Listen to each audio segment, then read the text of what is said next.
Good morning. This is Pastor Ian with 1 Minute Word on the Go. 1 Minute Word. I'm here to hit you live and direct. So I hope you're ready for this one this morning. The Bible speaks about we're not here to fight against flesh and blood, but principalities, spiritual things. The reason being is that our daddy is spiritual. Okay? So, with that being said, I need for you to check the people around you today. Check their motives and their intention. You could be in a relationship, you could be at work, you could be in the supermarket, you could be friends for 20 years, mother, father, whatever it is. Check their intentions and their motive. We're not here for your pigmentation of your skin. We are here, why? To check the spirit of the people around you. You see, a lot of times we get attached to things which is spiritual, and we think is carnality, which is flesh, but it's spiritual attachment. There are things called generational curse. There are things called soul ties.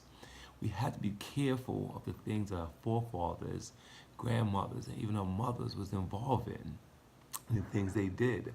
That things could be passed down generations to generations. And you wonder why people look at you and say, hey, you're from this culture, or you're from this family, or you're from that bloodline. Why would they say that? Ask yourself that. Why? Because things transfer. So you might meet someone that come from a certain part of life, and they're probably really conniving, wicked, cutthroat. But that's how they was raised, coming from the village or the community or the state or country they came from. And you and I are looking at it like, what's going on? Why they like that? But we don't know what the spirit in the atmosphere was, or what they were introduced to, or what their family was into. You might meet someone that he got very bad intentions all the time. He may not know better. It might be for you to educate him or to help him on that. But you got to look at the spirit, not the flesh. You might be, let's be real now. You might look at black, white, Caucasian, but yet you're looking at skin color to dictate how a person should react, or mindset, or how they should be. No. Look at their spirit. What kind of spirit they possess? Is it humbleness? Is it truthful? Is it trustworthy? Is it intentions or motive right and good standard? Do they have value? Do they have respect? Do they have worth? Do they have any form of etiquette? You have to look at the spiritual side of the person, just not the fleshly side of the person. And sometimes we all get caught up in that, like myself. We prejudge. No, God didn't come here to prejudge. He didn't come here to look at the pigmentation or the color.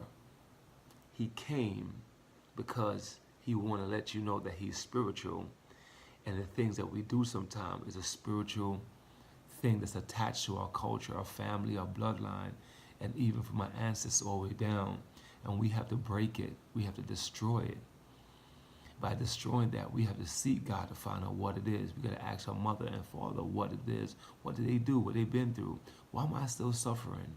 Why my financial game is not up? Why am I sleeping around everybody?